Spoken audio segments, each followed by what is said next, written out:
Hello friends, Heather here from the Sewing Loft, and I'm excited to share this week's block design for the Blocks to Quilt series. Like all of the others, it is scrap friendly, available in 2 sizes, and requires no additional tools or templates. Now, you can download the block for a limited time for free at thesewingloft.com, and then after that, you can find it in the shop.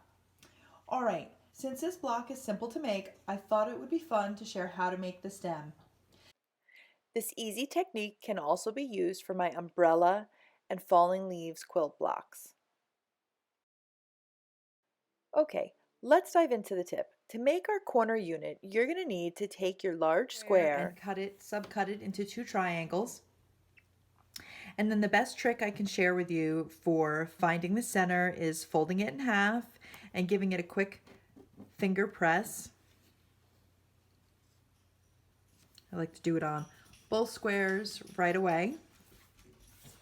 And then I take the strip centerpiece and fold that in half as well. This way you can find center.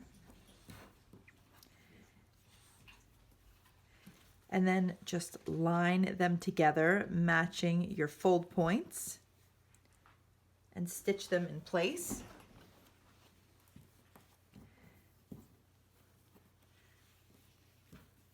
Now you can press it at the machine, but for the video, I'm just going to give it a quick finger press. And now I'm going to take my other piece and match it in the same spot.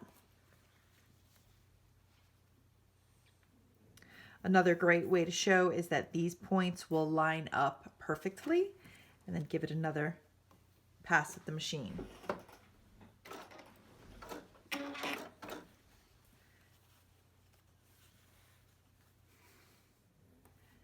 After a quick press at the ironing station, you are ready to just square it up and trim it down to size with your rotary cutter and ruler.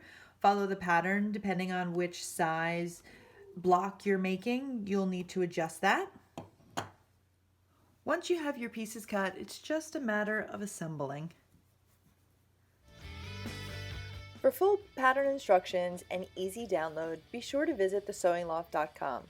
You'll also find tons of easy blocks to stitch together every day utilizing all of your scraps. Just search the Blocks to Quilt series.